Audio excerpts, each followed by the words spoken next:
राधे।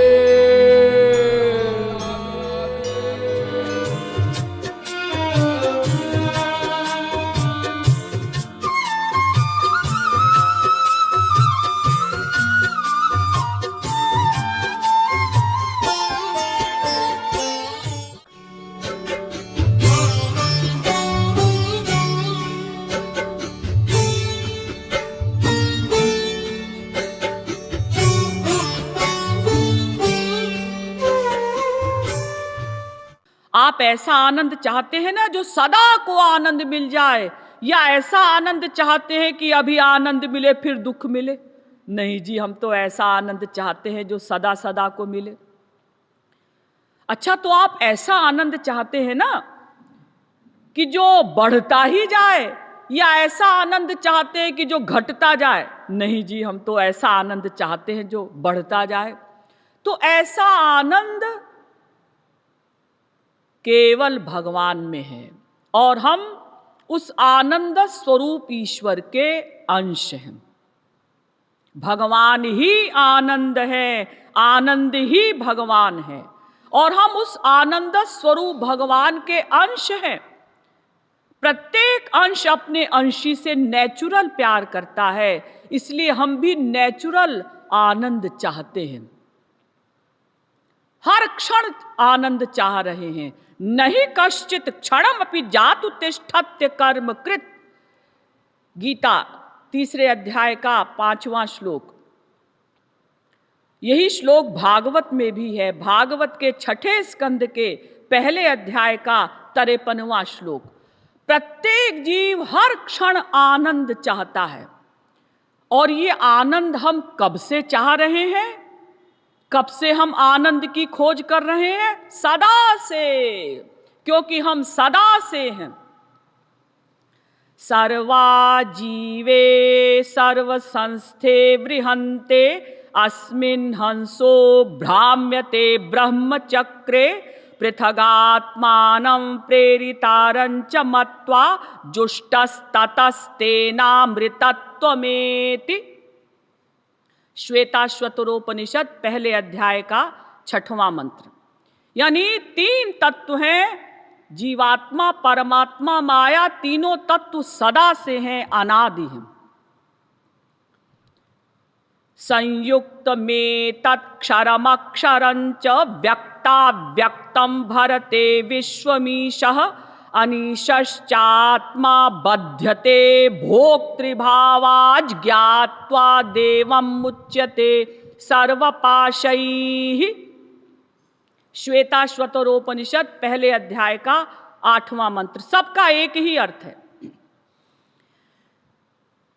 ज्ञाज्ञौ द्वावजा विशनीशावजा ह्येका भोक्तृभोग्यार्थयुक्ता अनन्तश्चात्मा विश्वरूपो ह्यकर्ता त्रयं यदा विन्दते ब्रह्म में तत्।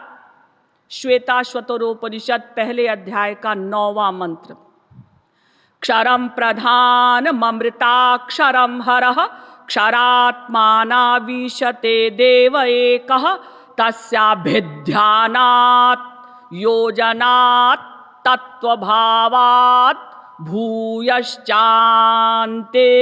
विश्व माया निवृत्ति। श्वेताश्वतरोपनिषद 1 अध्याय का 10वां मंत्र। एतज्ज्ञेयं नित्यमेवात्मसंस्थं नातः परं वेतितव्यं हि किंचित् भोक्ता भोग्यं प्रेरितारञ्च मत्वा सर्वं प्रोक्तं त्रिविधं ब्रह्म में तत्। श्वेताश्वतरोपनिषद 1 अध्याय का 12वां मंत्र।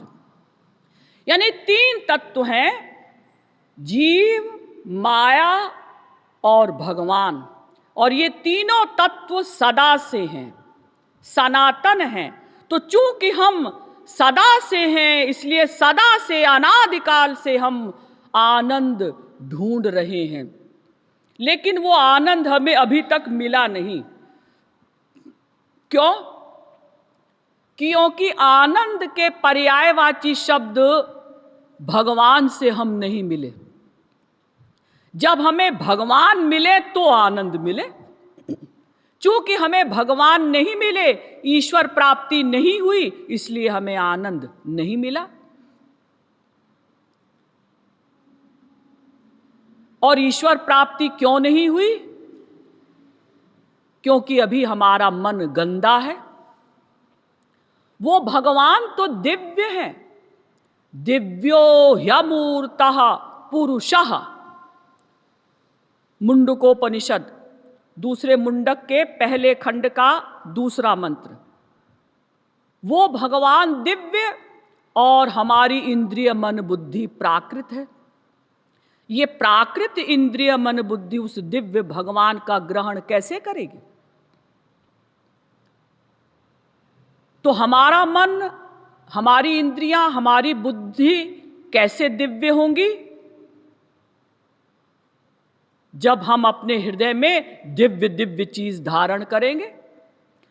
देखिए, इस गंदे मन में वो ईश्वरीय शक्ति नहीं दी जा सकती। जब हमको ईश्वर की शक्ति मिले तो हमारा मन दिव्य हो। और ईश्वर की शक्ति कब मिलेगी? वो स्वरूप शक्ति कब मिलेगी? जब हमारा मन दिव्य होगा। गंदे मन में अगर ईश्वरीय शक्ति दे दी गई तो हमारा शरीर के हड्डी का चूरा भी नहीं मिलेगा, उस आनंद को हम सहन नहीं कर सकेंगे। तो उस दिव्य भगवान को धारण करने के लिए दिव्य मन, दिव्य बुद्धि, दिव्य इंद्रियां होनी चाहिए। इसीलिए भगवान ने सिद्धांत बनाया ना कि निर्मल मन जन सो मोहि पावा, मोहि कपट छल छिद्र न भावा। निर्मल मन वाला ही मुझको प्राप्त कर सकता है, शुद्ध अंतःकरण वाला ही मुझको प्राप्त कर सकता है। तो शुद्ध अंतःकरण होगा कैसे? जब हम अपने हृदय में शुद्ध पर्सनैलिटी को धारण करेंगे। अगर हम अपने मन में गंदे लोगों को, माया के लोगों को धारण करेंगे, यानी माया के लोगों से प्यार करेंगे, तो हमारा मन और गंदा होता जाएगा।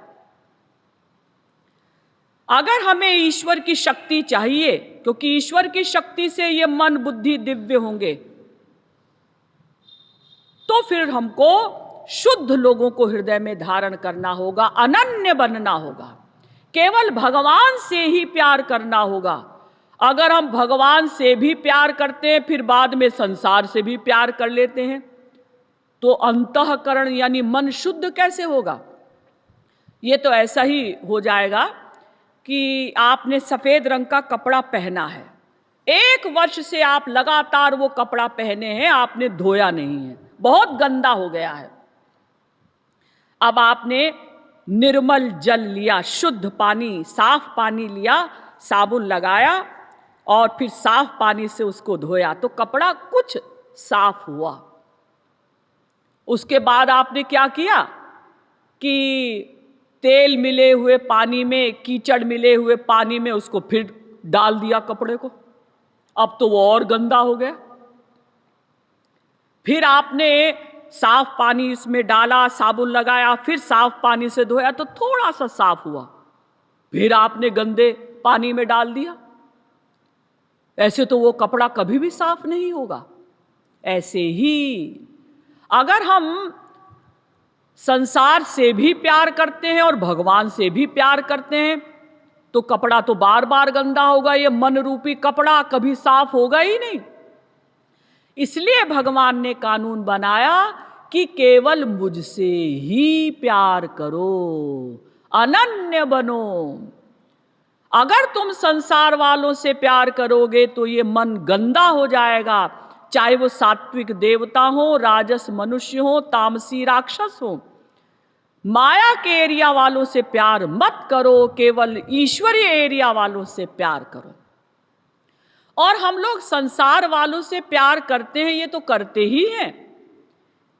एक काम आप लोग और करते हैं, क्या? अपने घरों में बहुत सारे देवी देवता इकट्ठे कर लेते हैं। ये कौन है? राम जी, ये श्याम जी, ये हनुमान जी, ये दुर्गा जी, ये गणेश जी। और कहते क्या है? अजी हम सबको समान भाव से देखते हैं। अच्छा, तो आप इनकी पूजा कैसे करते हैं?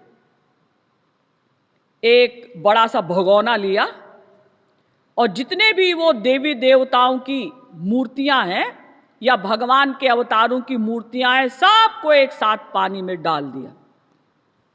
फिर बड़ा सा तौलिया लिया और एक साथ सबको रगड़ डाला। अब किसी का पैर किसी की आंख में लग रहा है, किसी का पैर किसी के सिर पर लग रहा है, हमको कोई मतलब नहीं। फिर हमने चंदन घिसा और ऐसे ऐसे सबके ऊपर छिड़क दिया। अपने आप अपने माथे पर लगाओ। अब वो चंदन किसी के मुंह में जा रहा है, किसी की आंख में जा रहा है, किसी की नाक में जा रहा है, हमको इससे कोई मतलब नहीं। तो तुम ऐसा क्यों कर रहे हो? ये कौन सी तुम्हारी उपासना है? अगर कोई बहुत बड़ा राक्षस, जैसे भगवान श्री कृष्ण के समय में बड़े बड़े राक्षस थे, ऐसा कोई राक्षस आ जाए और आपकी पूरी फैमिली को एक साथ समुद्र में डाल दे, तो आपको कैसा लगेगा? अरे जब आप स्वयं स्नान करते हैं तो कितना ध्यान रखते हैं, आंख में पानी न चला जाए, नाक में उंगली न चली जाए, कान में साबुन न चला जाए, इतने आराम से नहाते हैं। और आपने एक साथ समस्त मूर्तियों को पानी में डाला और एक साथ रगड़ डाला।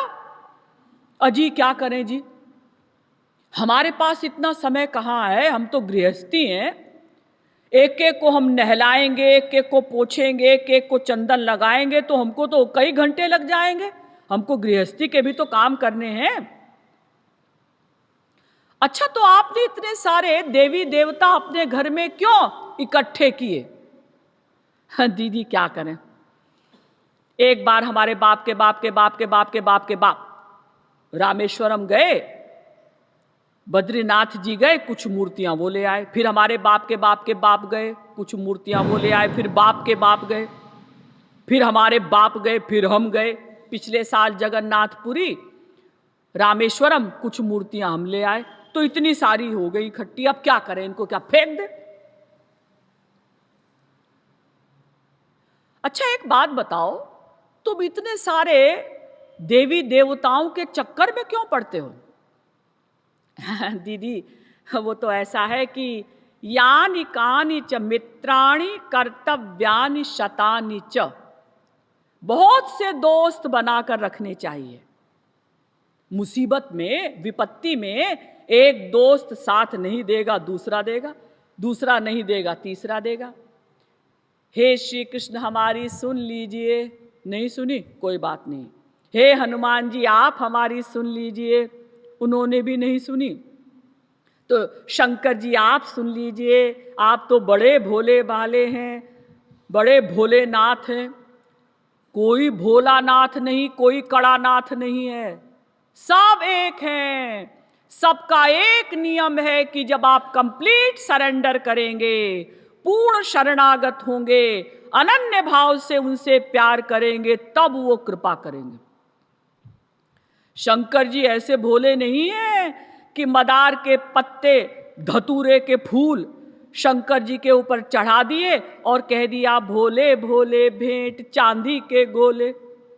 ऐसे शंकर जी बातों में आने वाले नहीं हैं। आप ही भोले होंगे जो उनको भोला समझते हैं।